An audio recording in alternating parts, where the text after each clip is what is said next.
এটা কোরআনের মোটিভেশনাল সূরা, অনুপ্রেরণাদায়ক। এই দুইটা সূরা অনুপ্রেরণাদায়ক। ফাইন্না মাআল উসরি ইউসরা, আল্লাহ বলেছেন ফাইন্না মাআল উসরি ইউসরা, কষ্টের পরেই আছে সুখ। কষ্টের পরেই আছে সুখ। আমাদের জীবনে সুখ বেশি, কষ্ট কম। কয়দিন না খেয়েছিলাম, কয়দিন বিপদে পড়ছি, কয়দিন ডাকাইতে ধরছে, এক মাসের মধ্যে অসুস্থ থাকি কয়দিন আর সুস্থ থাকি কয়দিন, এটা হিসাব করে না। অসুস্থ যে ছিল খালি এটা খেয়াল রাখে, আছে না নাই? তার মানে ইন্না মাআল উসরি ইউসরা, দুঃখের পরে আছে সুখ, মোটিভেশন। প্রাণটা আবার উদ্বেলিত হয়ে ওঠে, তাই তো আসলে তো দুঃখের পরে সুখ। এজন্য কষ্ট যখন পাবেন, অসুস্থ যখন হবেন, ওইখানেও আনন্দ করবেন, কারণ সামনে আরাম আসতেছে। সুবহানাল্লাহ পড়ে।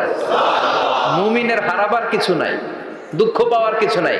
মুমিন অসুস্থ হলে অসুস্থতার মাধ্যমে তার রোগের মাধ্যমে তার গুনাহ ঝরে যায়।